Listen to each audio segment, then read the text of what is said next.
तोशा खाना 2 लगा हुआ है अडियाला के अंदर ट्रायल में, और उसकी सलमान सफदर साहब कहते हैं 2 या मैक्सिमम 3 हियरिंग्स रह गई हैं, जिसके ऊपर उसके अंदर इनको सजा हो जाएगी। तो जो हाई कोर्ट में हो रहा है इस वक्त,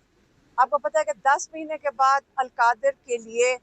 आपने हमें देखा है कि कितनी दफा सारे MNA, सारे MPA, सेनेटर्स, हम सारों ने आके इमरान खान और बुशरा बीबी के केस के लिए साथ दिया है, सिर्फ इसलिए कि तारीख मिल जाए।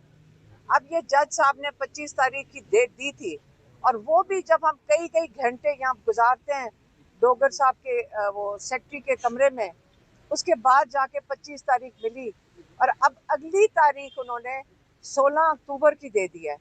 अब ये अगर आपका ख्याल है कि इसमें कोई इमरजेंसी नहीं है, या तो इतनी मसरूफियात हमें तो कोर्ट रूम में नहीं नजर आ रही थी, आप कहें जी तारीख नहीं मिल रही है, कोई वजह होनी चाहिए। जब साइफर लगा हुआ था तो रोज बिला नागा उस दिन वो उसका केस चलता था, यहाँ पे उसकी हियरिंग हो रही थी हाई कोर्ट में, कई महीने चली लेकिन रोज होती थी। अब क्या वजह है कि 25 तारीख को आप अगली तारीख 3 हफ्ते के बाद दे रहे हैं या 2 हफ्ते के बाद? ये क्या वजह है कि नहीं 3 हफ्ते के बाद आप तारीख दे रहे हैं? क्या ये इससे दी जा रही है कि आप चाह रहे हैं कि तोशा खाना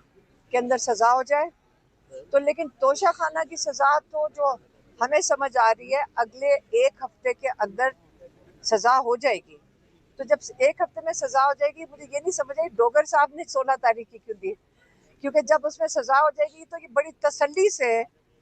फर्स्ट वीक ऑफ अक्टूबर में अगर केस दे देते, और ये तसल्ली से इसके अंदर वो बेल दे सकते थे। तो ये वाली जो स्क्रिप्ट चल रही है, ये आपको भी सबको समझ आ रही है, ये जज साहब की सबकी मजबूरी है। दो